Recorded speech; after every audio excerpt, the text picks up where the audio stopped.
Hello everyone, my name is Anurag Chandra Tiwari. आज की इस क्लास में हम लोग pair of linear equation in two variables पढ़ेंगे। ये क्लास 10th का चैप्टर है जिसको हम लोग वन शॉट में कंप्लीट कर लेंगे। मतलब with in half an hour इस पूरे चैप्टर का मैं ओवरव्यू दे दूंगा। उसके बाद आपको बस केवल क्वेश्चंस लगाने रह जाएंगे। तो चलिए स्टार्ट करते हैं। ये चैप्टर में मेनली आपको तीन ही टॉपिक पढ़ने हैं। वो तीन टॉपिक कौन कौन से हैं? पहला टॉपिक हम लोग पढ़ेंगे इसके डिफिनीशन के बारे में और जनरल फॉर्म के बारे में, और इसका जनरल फॉर्म क्या होता है, what is it's definition and it's general form. Second जो टॉपिक हम लोग पढ़ेंगे इसमें उसमें थोड़े से ग्राफ के बारे में नॉलेज लेंगे। मतलब ग्राफिकल अप्रोच देखेंगे। और साथ में हम लोग क्या करेंगे, इसी के साथ इसमें कंसिस्टेंसी और इनकंसिस्टेंसी का भी क्वेश्चन कर लेंगे। साथ में हम लोग कंसिस्टेंसी एंड इनकंसिस्टेंसी का भी क्वेश्चन कर लेंगे।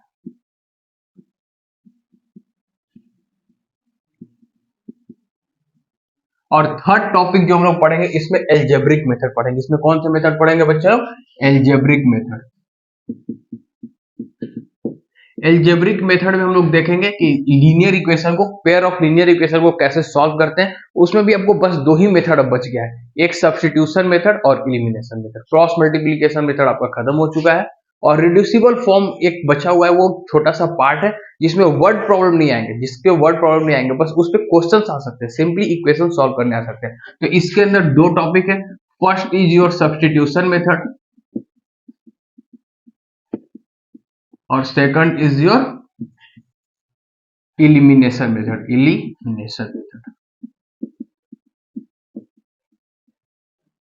ये मेथड ज्यादा इंपॉर्टेंट है। ये मेथड क्या है? ज्यादा इंपॉर्टेंट। तो बस इतना ही टॉपिक आपको इस चैप्टर में पढ़ना है। तो इस चैप्टर को स्टार्ट करने के पहले थोड़ा सा 2 मिनट में क्लास 9th का रिकैप कर देता हूँ, जिसको आपको जो अगर आप वो समझ जाओगे ना तो बस ये आपको समझना बहुत ही आसान हो जाएगा। क्यों? क्योंकि 9th क्लास में जो चैप्टर था वो ये था, linear equation in two variable था। क्लास 9th में ये चैप्टर का नाम था। और 10th में क्या है, पेयर ऑफ, बस एक वर्ड आ गया, बस पेयर ऑफ एक एक्स्ट्रा वर्ड आ गया। बाकी सब क्लास 9th का ये टॉपिक था, ठीक है ना। तो बस इसको थोड़ा सा मैं ओवर कैप ले लेता हूँ। तो इसको ओवर कैप हम लोग कैसे लेंगे? तो linear equation in two variable को हम लोग एक बार देख लेते हैं। तो linear equation in two variable का जनरल फॉर्म क्या था? ax plus B Y plus C is equal to 0, जिसमें x और y क्या होते थे? वेरिएबल होते थे। x और y क्या होते थे? वेरिएबल होते थे। और a b c क्या होते थे? कॉफिशिएंट होते थे। क्या होते थे? कॉफिशिएंट। और यू में से दैट कांस्टेंट होते थे। ये क्या होते थे? कांस्टेंट होते थे। और याद रखो, लीनियर इक्वेशन, लीनियर का मतलब क्या होता है? जिसका डिग्री 1 होना चाहिए। मतलब x और y का पावर कितना होना चाहिए? 1। तो देखो, x का पावर कुछ नहीं है तो क्या मानते हैं? 1। y का पावर कुछ नहीं है तो क्या मानते हैं? 1। तो बस इस फॉर्म में होना चाहिए, 2 और 3 नहीं चलेंगे, ठीक है ना। तो मतलब x का पावर 1 और y का पावर 1, तब ये होगा लीनियर इक्वेशन। और दो वेरिएबल होने चाहिए, तो इसमें दो वेरिएबल दिख रहे हैं ना, x और y आपके दो वेरिएबल दिख रहे हैं। ऐसे जनरली अल्फाबेट में लास्ट वाले जो अल्फाबेट होते हैं T U V W X Y Z, उनको हम लोग वेरिएबल की तरह ट्रीट करते हैं और स्टार्टिंग के अल्फाबेट को हम लोग कांस्टेंट की तरह ट्रीट करते हैं। और इसमें हम लोगों ने क्या पढ़ा था क्लास 9th में कि इसके जो सॉल्यूशन होते हैं वो इनफाइनाइट सॉल्यूशन होते हैं। वो क्या होते हैं? इनफाइनाइट सॉल्यूशन होते हैं। बिल्कुल इनफाइनाइट सॉल्यूशन होंगे। आप x कुछ पुट करो, उसके करस्पॉन्डिंग आपको y मिल जाएगा। फिर दूसरा x का कुछ वैल्यू पुट करो, फिर उसके करस्पॉन्डिंग आपको y मिल जाएंगे। तो x y के फॉर्म में, मतलब ऑर्डर्ड पेयर के फॉर्म में इसके आंसर आते हैं। ऑर्डर्ड पेयर के फॉर्म में इसके आंसर आते थे। और इसका ग्राफ का बात करेंगे कि ग्राफ इसका कैसा था। तो ग्राफ इसका एक स्ट्रेट लाइन को बिलोंग करता था, एक स्ट्रेट लाइन को बिलोंग करता था। ये क्लास 9th में हम लोग पढ़ चुके थे। बस इसी को क्लास 10th में हम लोग बस चेंज कर देंगे। तो एक बार क्लास 9 को जल्दी से देख लो। Linear equation in two variable था क्लास 9 का चैप्टर, जिसका जनरल फॉर्म क्या होता था? ax plus B Y plus C equal to 0, जिसमें x और y वेरिएबल होते थे बच्चे लोग, a b c कांस्टेंट होते थे, जो a और b क्या होते थे? कोफिशिएंट ऑफ x और y होता था। और इसके सॉल्यूशन कितने होते थे? इनफाइनाइट सॉल्यूशन होते थे। और x और y ये ऑर्डर्ड पेयर के फॉर्म में इसके आंसर आते थे, जिसको अभी हम लोग कोऑर्डिनेट समझते हैं। बाद में इसी को हम लोग ऑर्डर्ड पेयर बोलना स्टार्ट कर देंगे। और इसका जो ग्राफ होता है क्या किसको बिलोंग करता है? स्ट्रेट लाइन को बिलोंग करता है। अच्छा, इसमें एक और इंपॉर्टेंट कंडीशन भी था, ठीक है ना। तो इंपॉर्टेंट कंडीशन वो क्या था कि a और b जीरो नहीं होने चाहिए। a और b क्या नहीं होने चाहिए? जीरो नहीं होने चाहिए। क्यों नहीं जीरो होने चाहिए? अगर ए जीरो हो गया तो जीरो इंटू समथिंग कितना होता है? जीरो। तो ये पार्ट खत्म हो जाएगा। तो फिर ये linear equation in one variable का क्वेश्चन बन जाएगा। और हमारा टॉपिक क्या है? Linear equation in two variable. B भी जीरो नहीं होना चाहिए। अगर बी भी जीरो हो गया तो B into something, zero into something कितना हो जाएगा? ये पार्ट खत्म हो जाएगा। तो फिर linear equation in one variable का क्वेश्चन हो जाएगा। तो ए और बी जीरो नहीं होना चाहिए। इन दोनों को अगर मर्ज करके हम लोग ऐसे भी लिख सकते हैं, A square plus B square is not equal to zero. ये भी हम लोग कंडीशन दे सकते हैं कि देखो, जब भी दो स्क्वायर क्वांटिटी जीरो के बराबर कब होता है? जब वो दोनों वैल्यू जीरो हो, तभी उन दोनों का एडिशन जीरो हो सकता है। ठीक है ना? कभी भी स्क्वायर क्वांटिटी क्या होता है? हमेशा पॉजिटिव होते हैं या जीरो हो सकते हैं। तो ये दोनों वैल्यू का ऐड हमेशा जीरो कब होगा? जब ये दोनों जीरो होंगे। तो आप इस फॉर्म में भी लिख सकते हो, नहीं तो फिर इस फॉर्म में भी कंडीशन डाल सकते हो, ए और B is not equal to zero. तो this is your complete concept of linear equation in two variable for class 9। ठीक है ना? ये 9th का कॉन्सेप्ट है। अब इसी में हम लोग 10th का स्टार्ट करेंगे। बस 10th में बस एक वर्ड एक्स्ट्रा आ जाएगा, पेयर ऑफ लीनियर इक्वेशन, जहां पर दो इक्वेशन बन जाएंगे, सेम कंडीशन चलेंगे। तो चलिए अब क्लास 10th का स्टार्ट करते हैं, pair of linear equation in two variable. तो सबसे पहले हम लोग फर्स्ट टॉपिक स्टार्ट करेंगे, डिफिनीशन एंड जनरल फॉर्म।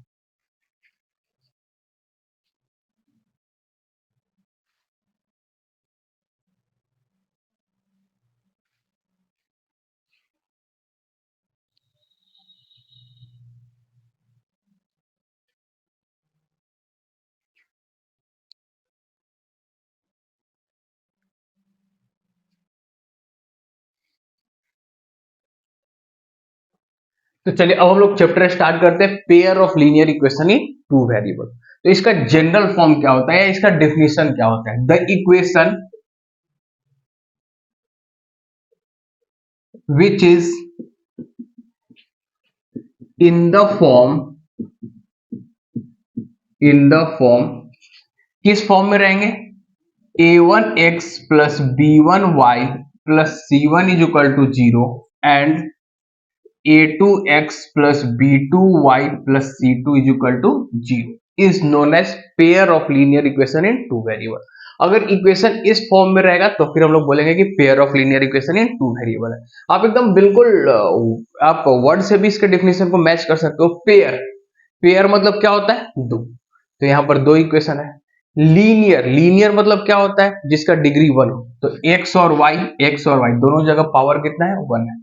और वेरिएबल दो, दो वेरिएबल होने चाहिए, एक्स और वाई दो वेरिएबल होने चाहिए। अब इसको इक्वेशन तो मैं लिख दिया, लेकिन इक्वेशन को एग्जिस्टेंस के लिए कुछ कंडीशन होने चाहिए, जो मैं आपको कंडीशन बता देता हूं कि वो क्या क्या कंडीशन होने चाहिए एग्जिस्टेंस के लिए। पहला तो ये कंडीशन होनी चाहिए कि a1 b1 c1 a2 b2 c2 आपके रियल नंबर होने चाहिए। ऐसे आपको क्लास 10 तक रियल नंबर ही पढ़ने। तो मैं लिख देता हूं a1 b1 c1 a2 b2 c2, ये कैसे होने चाहिए बच्चे लोग? बिलोंग्स टू रियल नंबर होने चाहिए। ठीक है ना? और क्या कंडीशन होनी चाहिए? कि ये और ये जीरो नहीं होने चाहिए, ये और ये जीरो। अगर ये दोनों जीरो हो गए तो क्या हो जाएंगे? फिर वेरिएबल ही खत्म हो जाएगा, क्योंकि जीरो इंटू समथिंग खत्म हो जाएगा। तो इसको भी बचाना है। ठीक है ना? तो यानी a1 b1 a2 b2, ये क्या नहीं होनी चाहिए? जीरो नहीं होनी चाहिए, ये सब जीरो नहीं होने चाहिए। तो इनको मैं मर्ज करके भी कहीं कहीं किसी किसी बुक में लिखा हुआ रहता है, a1 square plus b1 square भी जीरो नहीं होना चाहिए, और a2 square plus b2 square zero नहीं होना चाहिए। वही सेम फंडा है, स्क्वायर क्वांटिटी कभी भी निगेटिव नहीं होते हैं, हमेशा पॉजिटिव होते हैं। और दो पॉजिटिव क्वांटिटी का सम जीरो नहीं होना चाहिए, यानी ये दो जीरो जीरो नहीं होने चाहिए। ठीक है ना? तो ये क्या थे? इंपॉर्टेंट कंडीशन थे। और क्या होते हैं इसमें? एक्स और वाई क्या होते हैं? वेरिएबल होते हैं। और बचे हुए जो भी बच गए a1 b1 c1 a2 b2 c2, ये सब क्या होते हैं बच्चे लोग? कांस्टेंट होते हैं। ये सब क्या होते हैं? कांस्टेंट होते हैं। अगर इन सारे कंडीशन को सेटिस्फाई करता है तो फिर ये क्या है? आपके linear equation in two variable है। ठीक है ना? इन सबको सेटिस्फाई करना चाहिए। अब देखो, अब हम लोग इसके थोड़ा सा ग्राफिकल अप्रोच की तरफ चलते हैं। ठीक है ना? ग्राफिकल अप्रोच की तरफ चलते हैं। अभी हम लोगों ने पढ़ा था ना, pair of linear equation in two variable, ये तो चैप्टर है। अभी क्या पढ़ा था हम लोग? Linear equation in two variable. इसमें क्या पढ़े थे हम लोग? कि इसका एक स्ट्रेट लाइन ग्राफ बनता है। तो यहाँ पर पेयर ऑफ है तो कितने स्ट्रेट लाइन बनेंगे? दो स्ट्रेट लाइन बनेंगे। तो आप खुद सोचो, दो स्ट्रेट लाइन के क्या क्या कंडीशन हो सकते हैं? दो स्ट्रेट लाइन के क्या क्या कंडीशन हो सकते हैं? पहला कंडीशन ये हो सकता है कि एक ऐसा चला जाए और दूसरा इसके पैरेलल में चला जाए। दूसरा क्या चला जाए? इसके पैरेलल चला जाए। और क्या क्या कंडीशन हो सकता है? ऐसा हो सकता है कि एक ऐसे चला जाए और दूसरा इसको ऐसे चला जाए, इंटरसेक्ट करते हुए निकल जाए, इंटरसेक्ट करते हुए निकल जाए, ठीक है ना। और थर्ड कंडीशन क्या हो सकता है कि क्या हो जाए, एक ऐसा गया और दूसरा लाइन भी इसी पर कोइंसाइड कर गया, दूसरा लाइन भी इसी पर क्या कर गया, कोइंसाइड कर गया। और कुछ कंडीशन हो सकते हैं क्या दो लाइन के? नहीं, बिल्कुल नहीं। बस यही दो तीन कंडीशन हो सकते हैं, चाहे दोनों लाइन पैरेलल हो जाए, या दोनों लाइन इंटरसेक्ट कर जाए, या दोनों लाइन क्या हो जाए, कोइंसाइड कर जाए, ठीक है। तो लीनियर इक्वेशन टू वेरिएबल में क्या था, इसके इनफाइनाइट सॉल्यूशन होते थे। अब यहां पर क्या है कि इनफाइनाइट सॉल्यूशन नहीं होंगे, कंडीशन पर डिपेंड करेगा किस टाइप का ग्राफ एग्जिस्ट कर रहा है। तो अब ये देखो, ये दोनों कैसे हैं, पैरेलल लाइन। तो क्या कोई भी एक ऐसा कॉमन पॉइंट है जो दोनों इक्वेशन को सेटिस्फाई कर रहा है, जो दोनों इक्वेशन को सेटिस्फाई कर रहा है? नहीं, ऐसा कोई भी कोई कॉमन पॉइंट नहीं है, तो इसको नो सॉल्यूशन बोलते हैं। अगर इस टाइप का ग्राफ बन गया तो आप क्या लिखोगे, नो सॉल्यूशन। क्या लिखोगे, नो सॉल्यूशन। अब इसमें सॉल्यूशन एग्जिस्ट नहीं कर रहा है, इसका अस्तित्व नहीं है, तो इसको इनकंसिस्टेंट भी बोलते हैं। इसको क्या बोलते हैं, इनकंसिस्टेंट भी बोलते हैं। अब इसमें देखो बच्चे लोग, कितने ऐसे कोऑर्डिनेट है जो दोनों इक्वेशन को सेटिस्फाई कर रहे हैं? तो बस यही एक ऐसा कोऑर्डिनेट है, suppose this coordinate is x1 y1, यही एक ऐसा कोऑर्डिनेट है जो दोनों इक्वेशन को सेटिस्फाई कर रहा है। तो इसको हम लोग क्या बोलते हैं, एक ही सॉल्यूशन है, तो एक को क्या बोलते हैं मैथ्स के लैंग्वेज में, एक को बोलते हैं यूनिक। तो इसके सॉल्यूशन कैसे हो जाएंगे, यूनिक सॉल्यूशन हो जाएंगे। कैसे सॉल्यूशन हो जाएंगे, यूनिक सॉल्यूशन। और इसको इंडिपेंडेंट सॉल्यूशन भी बोलते हैं, इसको इंडिपेंडेंट सॉल्यूशन भी बोलते हैं।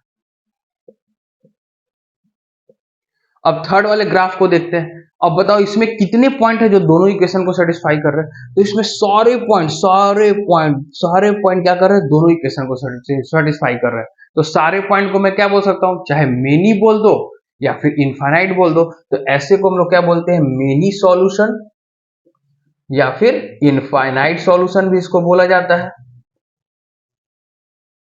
और यू में से दैट और इसको हम लोग डिपेंडेंट सॉल्यूशन भी बोलते हैं। इसको हम लोग क्या बोलते हैं, डिपेंडेंट सॉल्यूशन भी बोलते हैं। क्योंकि ये क्या होता है, दोनों लाइन एक दूसरे पर डिपेंडेंट होते हैं, और इन दोनों में क्या है, सॉल्यूशन निकलता है, सॉल्यूशन का अस्तित्व है, लीनियर इक्वेशन का वैल्यू निकलता है। तो इन दोनों को कंसिस्टेंट भी बोला जाता है। इन दोनों को क्या बोला जाता है, कंसिस्टेंट। तो ये आपका थे ग्राफ। ग्राफ बस तीन ही तरह के प्लॉट हो सकते हैं। अगर ऐसा बन गया तो नो सॉल्यूशन, इनकंसिस्टेंट। अगर ऐसा बन गया तो यूनिक सॉल्यूशन, इंडिपेंडेंट सॉल्यूशन। अगर ऐसा बन गया तो मेनी सॉल्यूशन, इनफाइनाइट सॉल्यूशन, या फिर डिपेंडेंट सॉल्यूशन। इन दोनों केस को कंसिस्टेंट बोला जाता है। क्या बोला जाता है, कंसिस्टेंट। और ग्राफ बनाने का सबसे शानदार मेथड आपको पता है ना, सबसे शानदार मेथड मैं आपको बता देता हूँ क्या है, जो क्लास 9th में आप लोग ट्राई भी किए होंगे।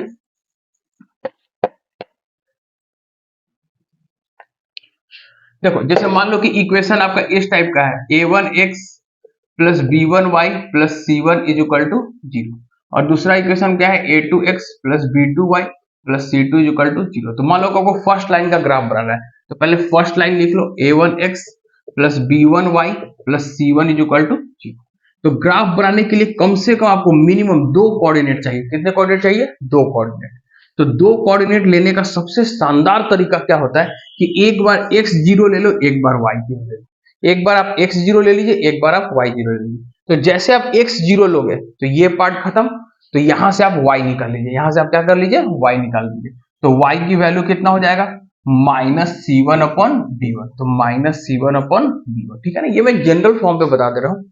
और दूसरा अगला में क्या है कि y को जीरो ले लीजिए, तो जैसे y जीरो लोगे तो ये पार्ट खत्म, तो x का वैल्यू कितना हो जाएगा, माइनस C1 अपॉन A1। और बस दो कोऑर्डिनेट हो गए, जीरो और माइनस C1 अपॉन B1, और माइनस C1 अपॉन A1 और जीरो। इन दोनों कोऑर्डिनेट से आप ग्राफ को क्या कर लीजिए, प्लॉट कर लीजिए। और फिर आपका लाइन बन गया। और फिर उसके बाद इसी तरह से दूसरा लाइन भी बनाएंगे, और फिर हम लोग चेक करेंगे कि किस टाइप का इक्वेशन बन रहा है। इसे ग्राफ को प्लॉट करने में प्रॉब्लम क्या क्या आता है मैं बता दे रहा हूँ। कभी कभी क्या होता है कि जैसे तुमने x को जीरो पुट किया तो y भी जीरो आ गया, तो फिर अगले बार में हम y जीरो नहीं लेंगे, अगले बार में y जीरो नहीं लेंगे, तो फिर तुम y जीरो लोगे तो फिर x जीरो आ जाएगा। तो वो केवल एक कोऑर्डिनेट मिलता है। वैसे कंडीशन में क्या मिलता है, केवल एक कोऑर्डिनेट। या फिर क्या हो सकता है कभी कभी कि x is equal to zero लिया तो y किसी बहुत ही खतरनाक गंदे से फ्रैक्शन के फॉर्म में आ गया। कैसे फ्रैक्शन, गंदे से फ्रैक्शन के फॉर्म में आ गया। तो फिर आप x जीरो मत लो, थोड़ा सा आगे पॉइंट एडजस्ट कर लो, मतलब 1 2 3 ले लो, या -1 -2 लो, मतलब ऑरिजिन के आसपास रहने का कोशिश करो। तो उससे क्या होता है कि तुम्हारा ग्राफ क्या होता है, एकदम एक्यूरेट प्लॉट हो जाता है।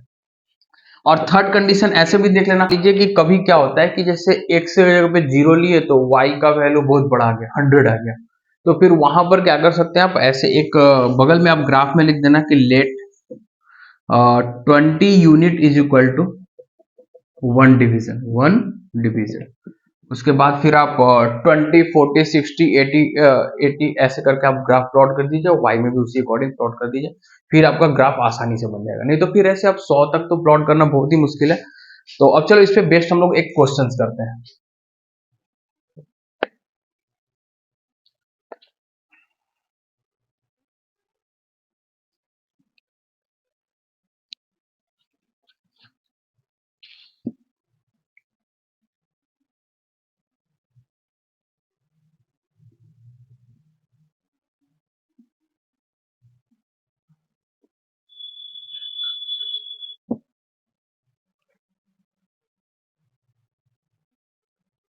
चलो क्वेश्चन लिखो तो, Sita is moving, Sita is moving along the path, Sita is moving along the path x plus y is equal to 6, and John is moving along the path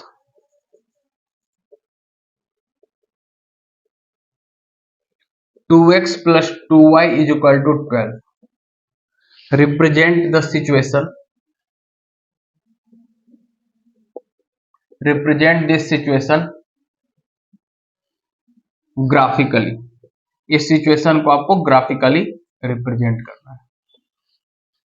तो देखो इसको ऐसे क्वेश्चंस आ जाएंगे तो कैसे बनाएंगे आप लोग।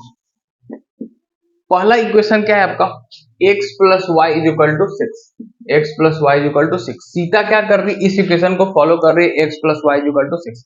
आपको प्लॉट करने का मैं शानदार तरीका में क्या बोला कि एक बार आप x के जगह पे 0 ले लो और एक बार आप y के जगह पे 0 ले लो, ठीक है ना। तो जैसे आप x के जगह पे 0 लोगे तो y का वैल्यू कितना आ जाएगा 6, y का वैल्यू कितना आ जाएगा 6। और जैसे आप y के जगह पे 0 लीजिएगा तो x का वैल्यू कितना आ जाएगा 6, ठीक है ना। अगर आपको एक दो कोऑर्डिनेट में ग्राफ बनने में आपको लगता है कि जैसे मैं गलत कर सकता हूँ, ठीक है ना, तो आप एक दो कोऑर्डिनेट और भी ले लो, 1 2 3 4 भी आप ऐसे ले सकते हो, ठीक है ना। अब लेकिन मिनिमम आपको दो कोऑर्डिनेट तो लेने ही लेने हैं। अब चलिए सेकंड इक्वेशन आते हैं जॉन का। तो जॉन का इक्वेशन कितना है, 2x plus 2y is equal to 12। तो 2x plus 2y is equal to 12 में फिर स्टार्ट करते हैं एकदम सेम फंडा। एक बार x से जगह पे 0 लेंगे तो x से जगह पे 0 लेंगे तो 0 इंटू समथिंग कितना हो जाएगा 0, तो y का वैल्यू कितना हो गया 6। फिर एक बार y की जगह पे 0 लेंगे तो 0 इंटू समथिंग कितना हो जाएगा 0, तो x का वैल्यू कितना हो जाएगा 6, x का वैल्यू कितना हो जाएगा 6। तो ऐसे तो आपको समझ में आ रहा होगा कि दोनों कोऑर्डिनेट सेम मिल गए तो ये क्वेश्चन इनफाइनाइट नहीं बनेगा। लेकिन एक बार हम लोग ग्राफ को अच्छे से प्लॉट करके देख लेते हैं। 6 है 0 1 2 3 4 5 6। यहां स्टार्ट करते हैं 1 2 3 4, इसको थोड़ा इधर लिख देते हैं।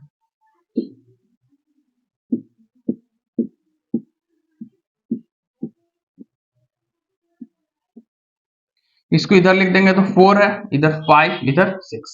तो पहला कोऑर्डिनेट आपको क्या दिख रहा है, फर्स्ट कोऑर्डिनेट आपको क्या दिख रहा है 0,6। तो x 0 y 6, ठीक है ना। तो कोऑर्डिनेट पर आपको क्या लिखना है, बगल में आपको कोऑर्डिनेट लिखना बहुत जरूरी है 0,6। और नेक्स्ट क्या है 6,0, नेक्स्ट हम लोग क्या ले लेंगे दिस इज योर, और ये वैल्यू कितना हो जाएगा 6,0। और अब क्या करेंगे लाइन को प्लॉट कर देंगे, लाइन को प्लॉट करेंगे। तो ये आपका कैसा बन गया स्ट्रेट लाइन, और लाइन पर इक्वेशन लिखना ही बहुत जरूरी है, x plus Y is equal to 6। अब सेकंड वाले इक्वेशन को देखते हैं। तो 0 और 6 0 6, तो 0 और 6 सेम है, 6 और 0 6 और 0 भी सेम है। तो ऑब्वियस बात है दूसरा ग्राफ भी यही बनेगा, सेकंड ग्राफ भी यही बनेगा। तो उसका भी इक्वेशन नीचे लिख देंगे 2x plus 2y is equal to.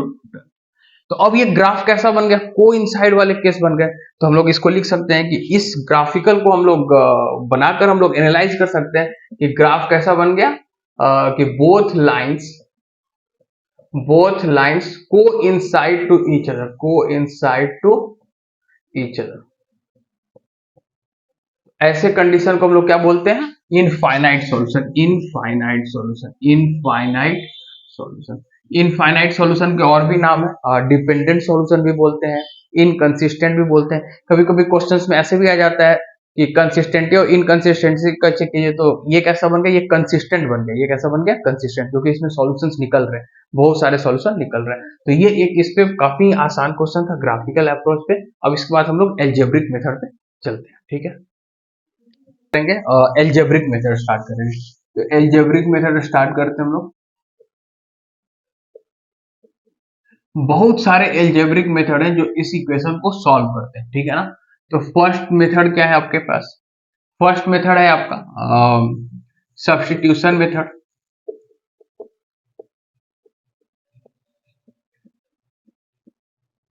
Second method कौन से, एलिमिनेशन मेथड। थर्ड मेथड है आपका क्रॉस मल्टीप्लीकेशन मेथड।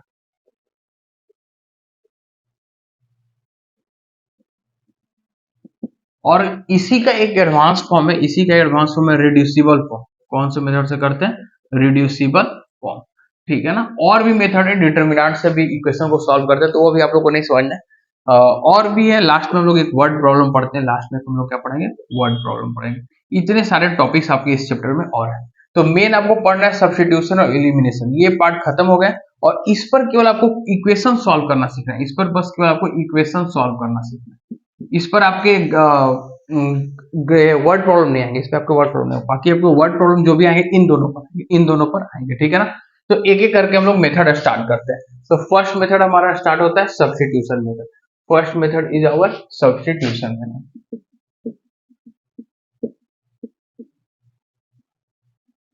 तो चलिए स्टार्ट करते हैं सब्स्टिट्यूशन मेथड। ध्यान से समझना concept.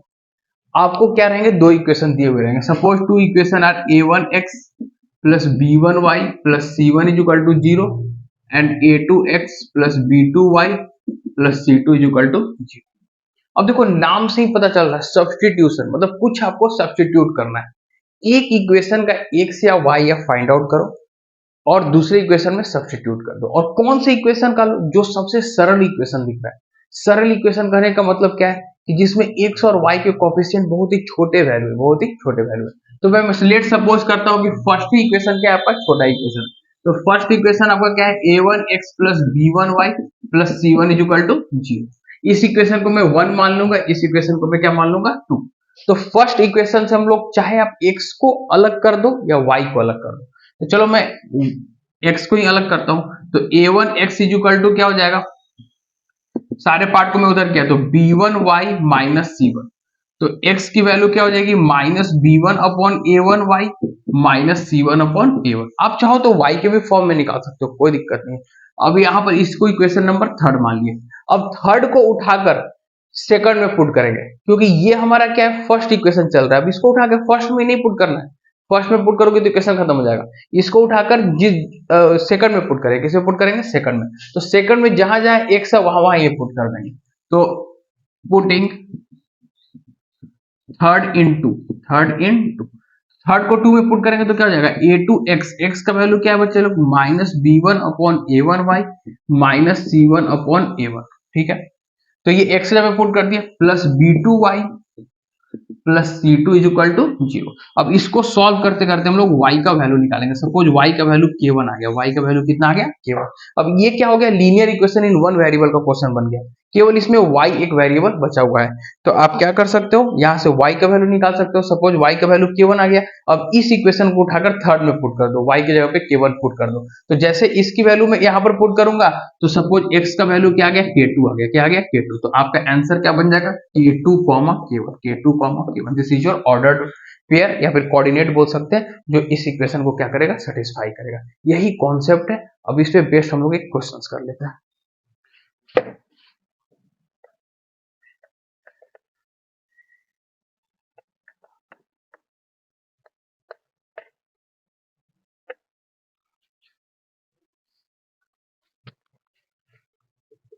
Solve 4x plus 3y is equal to 24 and 3y minus 2x is equal to 6। 3y minus 2x is equal to 6। Suppose इस इक्वेशन को मैं 1 मान लेता हूँ, इस इक्वेशन को 2 मान लेता हूँ। अब आपको क्या करना है, ये इक्वेशन सॉल्व करना है। तो जो इसमें साधारण सा इक्वेशन दिख रहा है, सिंपल इक्वेशन दिख रहा है, जिसमें कोफिशिएंट छोटे छोटे हैं, तो किसमें आपको स्मॉल दिख रहा है? ये नीचे वाले को मैं ले लेता हूँ, आप चाहो तो ऊपर वाले को भी ले सकते हो, उससे कोई दिक्कत नहीं है, बस कैलकुलेशन कॉम्प्लेक्स थोड़ा बनेगा। तो मैं नीचे वाले को लेता हूँ, ठीक है ना, from two second number equation से। तो सेकंड नंबर इक्वेशन क्या है, 3y minus 2x is equal to 6। तो चाहे आप x के फॉर्म में सारे एक्सप्रेशन रिप्रेजेंट कर दो या फिर y के फॉर्म में रिप्रेजेंट कर दो, तो मैं किसी के भी फॉर्म में आप रिप्रेजेंट कर सकते हो। मैं 3y इज इक्वल टू मैं कर दिया, इसको उधर लेके जाता हूँ, तो 6 प्लस 2x।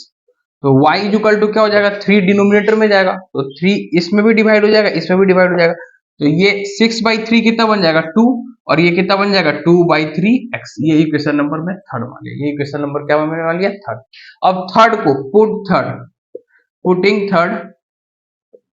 अब ये कौन सा इक्वेशन था, 2 था, तो अब हम 2 में नहीं पुट करेंगे, किसमें पुट करेंगे, 1 में पुट करेंगे, उल्टे वाले इक्वेशन में पुट करेंगे। तो पुटिंग 2 इन 1, 1 में पुट करेंगे, तो 4x प्लस 3y का वैल्यू कितना है बच्चे लोग, 2 plus 2/3x is equal to 24। अब इस इक्वेशन को सॉल्व कर लेंगे, तो 4x, 3 2 जा 6, ये 3 इससे मल्टीप्लाई होगा तो डिनोमिनेटर पार्ट कैंसिल हो जाएगा, तो ये कितना बन जाएगा, 2x इज इक्वल टू 24। तो यहां से वैल्यू आ गया 4x और 2x कितना हो गया, 6x, और ये 6 उधर चला गया, तो 24 माइनस 6 कितना हो जाता है, 18। तो x का वैल्यू कितना आ गया, 3, x इज इक्वल टू कितना आ गया, 3। अब यहां पर क्या करेंगे, अब x का वैल्यू उठाकर थर्ड में पुट कर देंगे, ठीक है ना। तो put x is equal to 3 in equation third में पुट कर देंगे। तो y का वैल्यू कितना आ गया, 2 plus 2/3 into X, X is equal to what, x is equal to 3। तो y का वैल्यू कितना आ गया, 2 प्लस 3, 3 गोस कैंसिल, 2 प्लस 2, तो y इज इक्वल टू कितना आ गया, 4, y इज इक्वल टू कितना आ गया, 4। तो आप लास्ट में एक बार एग्रीगेट आंसर लिख देना, तो ऐसे लिख देना, x is equal to 3 and y is equal to 4, या फिर आंसर इस फॉर्म में भी लिख सकते हो, 3, 4, this is your answer, this is your answer. तो ये एक आसान सा क्वेश्चन था सब्स्टिट्यूशन मेथड पे। आई होप आपको समझ में आ गया होगा। इसके बाद एक मेथड और बचा हुआ है, एलिमिनेशन मेथड, अब उसको स्टार्ट करते हैं।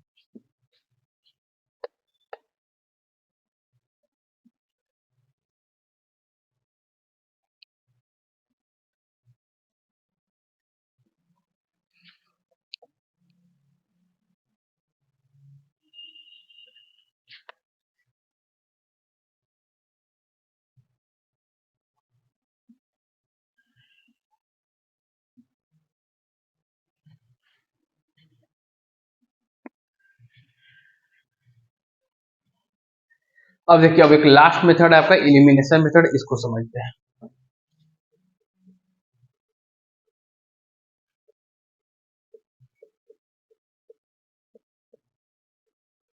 अब देखो, linear equation in two variable किस फॉर्म में, a1x plus b1y plus c1 is equal to 0, और एक क्या है, a2x plus b2y plus c2 is equal to 0। अब ध्यान से देखो, इसमें क्या करना है, आपको एलिमिनेट करना है। एलिमिनेट मतलब क्या होता है, एक पार्ट को खत्म कर देना, एक पार्ट को एलिमिनेट कर दो, बाहर कर दो, ठीक है ना। अब वो कैसे बाहर करेंगे, बाहर करने का ये तरीका है कि चाहे आप x के कोफिशिएंट को इक्वल कर दो या फिर आप y के कोफिशिएंट को इक्वल कर दो, ठीक है ना।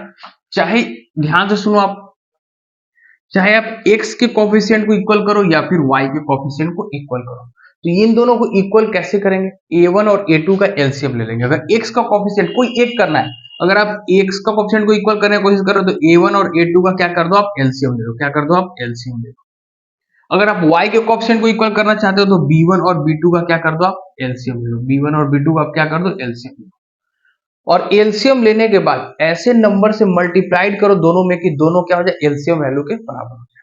मोस्टली केस में एलसीएम जो होते हैं इन दोनों के प्रोडक्ट हो जाते हैं, इन दोनों के प्रोडक्ट हो जाते हैं।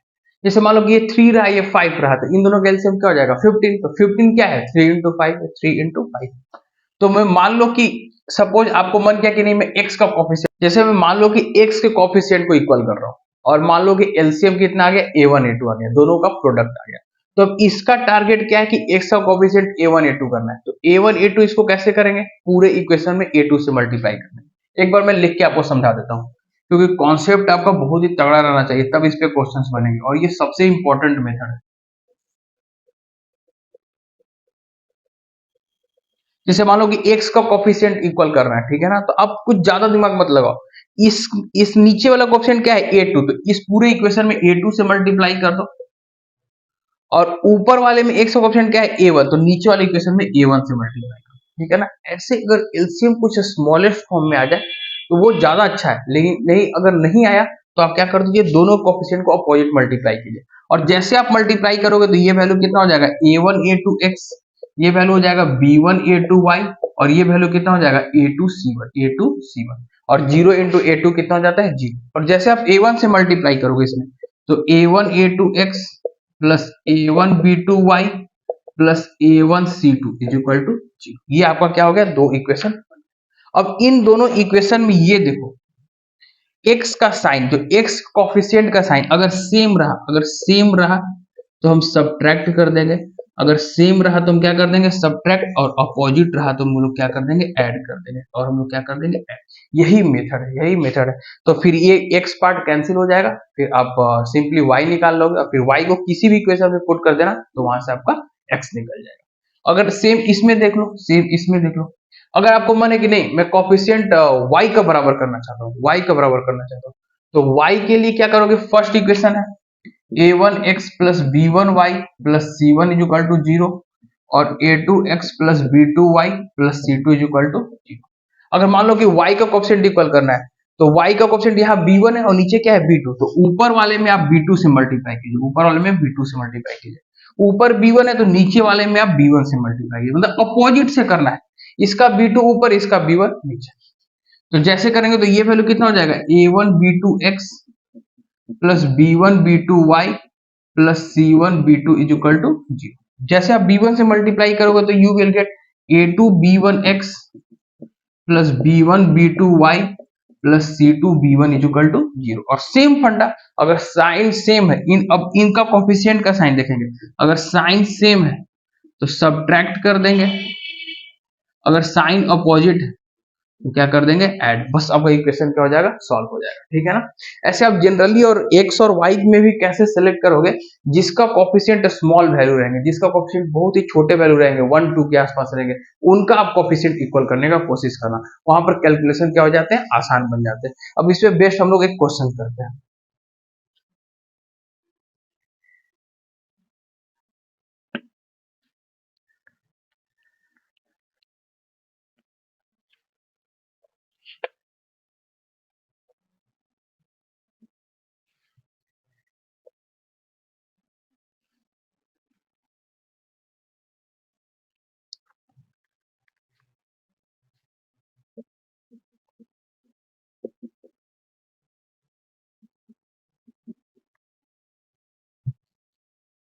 अब देखो इस क्वेश्चन को देखो, इस इक्वेशन को सॉल्व करना है, इस इक्वेशन को पेयर ऑफ इक्वेशन को सॉल्व करना है। तो 3x plus 4y is equal to 10, x minus Y is equal to 1, तो इसको हम लोग कैसे सॉल्व करेंगे ये मैं आपको बता देता हूँ। तो इसमें आपको क्या करना है, दो तरीके से आप ऐसे देख लो। फर्स्ट आप ऐसे देख लो कि अगर आपको x का कोफिशिएंट इक्वल करना है, किसका करना है x का कोफिशिएंट इक्वल करना है, तो 3x plus 4y is equal to 10 और x minus Y is equal to 1। तो इसमें देख लो आपको क्या करना है कि दोनों के कोफिशिएंट अपोजिट कर लो। इसका कोफिशिएंट क्या है 1, इसका कोफिशिएंट क्या है 3, तो 1 और 3 का एलसीएम कितना होता है 3, 1 और 3 का एलसीएम कितना होता है 3। तो इसमें को 3 लाने के लिए क्या करेंगे 1 से प्रोडक्ट, और इसमें क्या करेंगे 3 से प्रोडक्ट। ऐसे 1 से प्रोडक्ट कोई मतलब नहीं है लिखने का, जैसे 1 से प्रोडक्ट करोगे तो you may get 3x plus 4y is equal to 10, और जैसे आप 3 से प्रोडक्ट लिखोगे तो क्या हो जाएगा 3x minus 3y is equal to 3। अब इसको आप सॉल्व करो, तो x का कोफिशिएंट देखो, x का कोफिशिएंट सेम है क्या, बिल्कुल सेम है, दोनों पॉजिटिव दिख रहा है, तो आप सेम में क्या करते हैं सब्ट्रैक्ट, s से सेम s से सब्ट्रैक्ट, तो दोनों सब्ट्रैक्ट करेंगे तो प्लस माइनस हो जाता है, माइनस प्लस और प्लस माइनस, साइन क्यों क्या होता है केवल चेंज हो जाता है, तो ये पार्ट क्या हो गया खत्म, एलिमिनेट हो गया। तो 4x प्लस 3y कितना हो गया 7y, 10 माइनस 7 कितना हो गया, 10 माइनस 3 कितना हो गया 7, तो y का वैल्यू कितना आ गया 1, y का वैल्यू कितना आ गया, किसी भी एक इक्वेशन में पुट कर दो x का वैल्यू मिल जाएगा। तो चलो मैं इस इक्वेशन में पुट करता हूं, तो x minus 1 is equal to 1, x minus 1 is equal to 1, तो x का वैल्यू कितना मिल गया 2, तो therefore answer is equal to x is equal to 2 and y is equal to 1, y is equal to. अब जैसे आपको मन है कि नहीं सर मैं तो y को एलिमिनेट करना चाहता हूँ, तो y के कोफिशिएंट को आप इक्वल करो, 3x plus 4y is equal to 10 x minus Y is equal to 1। अब y का कोफिशिएंट को अगर मन है आपको कि मैं बराबर करूं तो y का कोफिशिएंट इधर कितना है 4, इधर y का कोफिशिएंट कितना है 1, तो 1 और 4 का एलसीएम कितना होता है 4। तो इसमें मैं 1 से मल्टीप्लाई कर दूंगा और इसमें मैं 4 से मल्टीप्लाई। जैसे 1 से मल्टीप्लाई करूंगा तो वैल्यू तो यही हो जाएगा 3x plus 4y equal to 10, और जैसे मैं 4 से मल्टीप्लाई करूंगा तो ये वैल्यू कितना हो जाएगा 4x minus 4y equal to 4। अब चलो, जिसके कोफिशिएंट को बराबर किए हुए हो उसके साइन को देखो, इसका कोफिशिएंट कितना है प्लस, इसका कोफिशिएंट कितना है माइनस, तो साइन कैसा है अपोजिट। अपोजिट में क्या करते हैं ऐड, ऐड में हम लोग साइन जैसे है वैसे ही छोड़ देते हैं, और सब्ट्रैक्ट में साइन को क्या कर देते हैं उल्टा कर देते हैं। तो ये पार्ट क्या हो गया कैंसिल। 3x प्लस 4x कितना हो गया 7x, 10 प्लस 4 कितना हो गया 14, तो x का वैल्यू कितना आ गया 2, x का वैल्यू कितना आ गया 2। अब किसी भी इक्वेशन में पुट कर दो तो वहां से आपको y का वैल्यू मिल जाएगा, तो मैं इस इक्वेशन में पुट कर देता हूं तो 2 minus Y is equal to 1, तो minus Y is equal to ये 2 उधर चला गया, तो 1 माइनस 2, 1 माइनस 2, तो minus Y is equal to minus 1, तो y इज इक्वल टू क्या आ गया बच्चे लोग 1, तो देयरफॉर आंसर कितना हो गया x is equal to 2, y is equal to 1। तो आप किसी भी मेथड से सॉल्व करो आंसर सेम ही आएंगे। तो यही आपका कंप्लीट कॉन्सेप्ट है आपका एलिमिनेशन मेथड का, ठीक है ना। और इसके बाद हम लोग एक रिड्यूसिबल,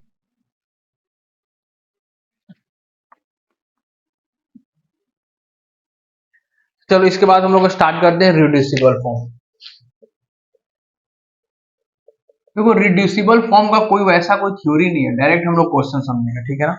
रिड्यूसिबल फॉर्म क्या होता है, कभी कभी क्या होता है कि वेरिएबल न्यूमरेटर में नहीं रहते, वेरिएबल ऐसे जनरली क्या होना चाहिए न्यूमरेटर में रहना चाहिए, तो कभी कभी क्या होता है कि वेरिएबल न्यूमरेटर में नहीं रहते, तो उसमें हम लोग क्या करते हैं कुछ दूसरा वेरिएबल सपोज करके पहले उसको न्यूमरेटर में लाते हैं, पहले उसको क्या करते हैं न्यूमरेटर में लाते हैं, और फिर देन आफ्टर फिर हम लोग सॉल्व करके फिर पुराने वेरिएबल की तरह हम लोग ट्रीट करते हैं।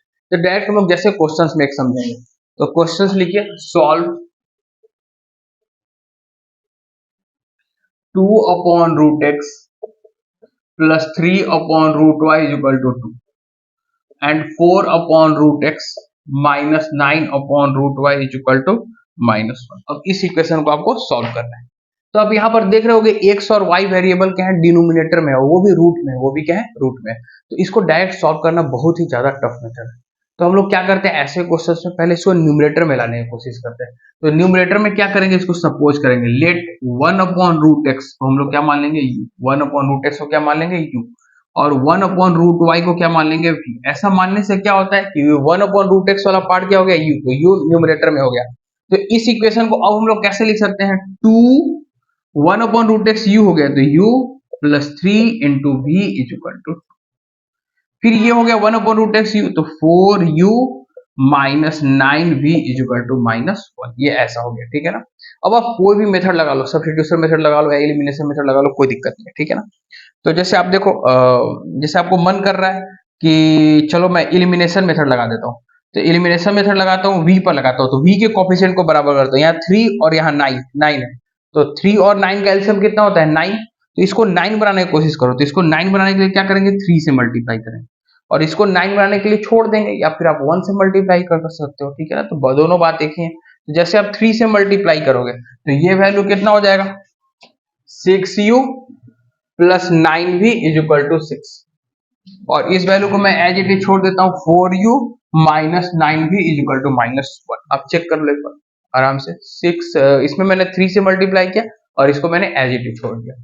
अब यहाँ पर देखो साइन सेम है कि अपोजिट है, साइन क्या है अपोजिट, तो साइन अपोजिट में क्या करते हैं ऐड, ऐड में हम लोग कोई साइन पर ध्यान ही नहीं देते, बस एज इट इज हम लोग सॉल्व कर देते हैं।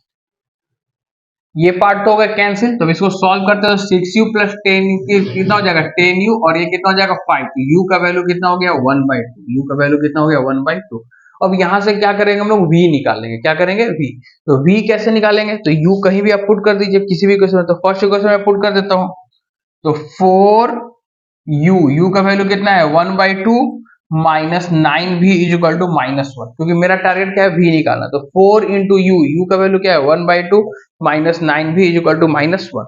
अब इसको सॉल्व करेंगे तो 2 से 2 कैंसिल, ये उधर चला गया, तो minus 9v is equal to minus 3, minus minus cancel, तो v का वैल्यू कितना हो गया 1/3, v का वैल्यू कितना हो गया 1/। अब चलो अब ये वाले पार्ट में आ जाएंगे, अब इस पार्ट में अब इससे इक्वेट करेंगे, तो 1 upon root X is equal to what u का वैल्यू कितना है 1/2, तो दोनों साइड रेसिप्रोकल करेंगे तो root X is equal to 2, दोनों साइड स्क्वायरिंग करेंगे तो x का वैल्यू कितना हो गया, रूट एक्स का स्क्वायर कितना होता है x, 2 का स्क्वायर कितना हो जाता है 4। उसी तरह से हम लोग इसको भी चेक कर लेते हैं, 1/√y is equal to v का वैल्यू कितना है 1/3। रेसिप्रोकल करेंगे तो √y इज इक्वल टू 3, तो y का वैल्यू कितना हो गया 9, y का वैल्यू कितना हो गया 9, तो therefore x is equal to 4 and y is equal to 9। यही मेथड है आपका रिड्यूसिबल फॉर्म। ये और भी तरह तरह से हो सकते हैं, या हो सकता है कि ऐसा भी आ जाए, ये reducible form 2/x plus Y और 3/x minus Y is equal to 11। तो ऐसे क्वेश्चन में क्या करेंगे, 1/x प्लस वाई को u मान लेंगे और 1/x माइनस वाई को v मान लेंगे, ठीक है ना। और भी आ सकते हैं। तो बस आपको टारगेट ये रखना है कि वेरिएबल जो है उसको न्यूमरेटर में रखना है, उसको किस में रखना है, न्यूमरेटर में रखना है। अब इसके बाद हम लोग इस पे बेस्ड वर्ड प्रॉब्लम भी आते हैं। वर्ड प्रॉब्लम बहुत तरह के आते हैं, वो आपको कंडीशन अनुसार बस इक्वेशन बनाना है और फिर एज इट इज सॉल्व करना है। वर्ड प्रॉब्लम हो सकता है कि बेस्ड ऑन नंबर पे आ जाए, फिर एरियाज वाले आ जाए, स्पीड डिस्टेंस टाइम आ जाए, फ्रैक्शंस वाले आ जाए, और भी तरह तरह के आ सकते हैं, ठीक है ना। ग्राफिकल अप्रोच वाले भी आ सकते हैं, ठीक है। तो आपको बस यही कॉन्सेप्ट है। इसमें बस एक टॉपिक और हमारा बच गया जो पहले ही हम लोग को पढ़ना था। एल्जेब्रिक मेथड से हम लोग को कंसिस्टेंसी और इनकंसिस्टेंसी चेक करना, तो बस वो एक मेथड चेक कर लेंगे, वो एक मेथड सॉल्व अभी कर लेंगे और फिर हमारा ये चैप्टर का कॉन्सेप्ट खत्म हो जाएगा। तो चलिए उस मेथड को स्टार्ट करते हैं। एल्जेब्रिक मेथड से हम लोग कंसिस्टेंसी और इनकंसिस्टेंसी चेक करना।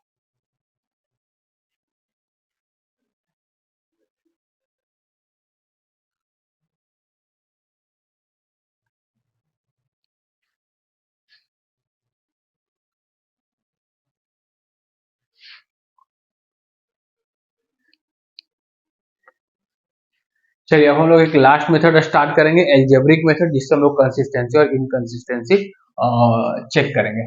तो हमारे लीनियर इक्वेशन का इक्वेशन क्या है, a1x plus b1y plus c1 is equal to 0 और a2x plus b2y plus c2 is equal to 0।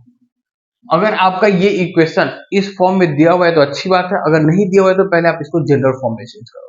General form change करने के बाद केवल आपको कॉफिशिएंट देखना है, x का कॉफिशिएंट देखो, y का कॉफिशिएंट देखो और कांस्टेंट टर्म देखो। तो फर्स्ट केस देखो, x के कॉफिशिएंट का रेशियो लेंगे a1 अपॉन a2 और y के कॉफिशिएंट का रेशियो लेंगे b1 अपॉन b2, और ये दोनों कॉफिशिएंट अगर बराबर नहीं हुआ, ये दोनों कॉफिशिएंट अगर बराबर नहीं हुआ तो इसको हम लोग यूनिक सॉल्यूशन बोलते हैं। इसको हम लोग कैसा बोलते हैं, यूनिक सॉल्यूशन। मतलब इसके एक सॉल्यूशन आएंगे और वो लाइन ग्राफ कैसा बनेगा, इंटरसेक्टिंग लाइंस बनेगा, ठीक है ना। और ये आ गया तो बहुत ही अच्छी बात है, वहीं पर क्वेश्चन सॉल्व हो जाता है। लेकिन अगर किस्मत खराब रहा, ये इक्वल नहीं आया, ये इक्वल आ गया, तो फिर ये क्या बन जाएगा, a1 upon a2 is equal to b1 upon b2 आ गया। तो फिर अब हम लोग C1 अपॉन C2 को देखेंगे, तो फिर यहाँ पर C1 अपॉन C2 निकालेंगे और C1 अपॉन C2 का भी रेशियो इन्हीं दोनों के बराबर आ गया, ठीक है ना। तो इसको हम लोग बोलते हैं इनफाइनाइट सॉल्यूशन। इसको हम लोग क्या बोलते हैं बच्चे लोग, इनफाइनाइट सॉल्यूशन। इनफाइनाइट सॉल्यूशन को डिपेंडेंट सॉल्यूशन भी बोलते हैं और इसको क्या बोलते हैं, इंडिपेंडेंट बोलते हैं। क्या बोलते हैं, independent. Independent system of equation भी बोलते हैं, ठीक है ना, इंडिपेंडेंट बोलते हैं। अब एक लास्ट क्या है आपका, कि अगर a1 upon a2 is equal to b1 upon b2 रहा और is not is equal to c1 upon c2 है, तो इसको हम लोग क्या बोलते हैं, नो सॉल्यूशन। इसको हम लोग क्या बोलते हैं, नो सॉल्यूशन, ठीक है ना। यहाँ पर कोई सॉल्यूशन नहीं आता है। इसके ग्राफ्स जो होते हैं वो पैरेलल लाइंस बन जाते हैं, यानी इसके जो ग्राफ्स बनते हैं वो इंटरसेक्टिंग लाइंस बनते हैं। इसके ग्राफ कैसे बनते हैं, इसके लाइन कैसे बनते हैं, को इंसाइड कर जाते हैं, और इसके ग्राफ कैसे बनते हैं, पैरेलल बन जाते हैं, ठीक है ना। इन दोनों में सॉल्यूशन एग्जिस्ट करते हैं तो इन दोनों को कंसिस्टेंट बोला जाता है। इन दोनों को क्या बोला जाता है, कंसिस्टेंट। और इसमें एग्जिस्ट नहीं करता है तो इसको क्या बोलते हैं, इनकंसिस्टेंट। इनकंसिस्टेंट।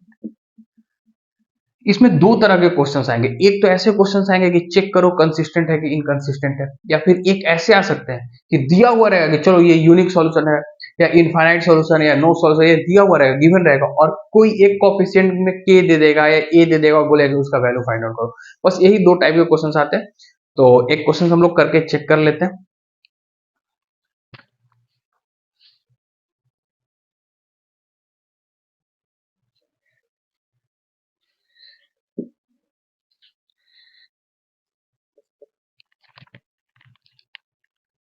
चेक, ये क्वेश्चंस करते हैं चेक वाले पे, चेक कंसिस्टेंट और इनकंसिस्टेंट।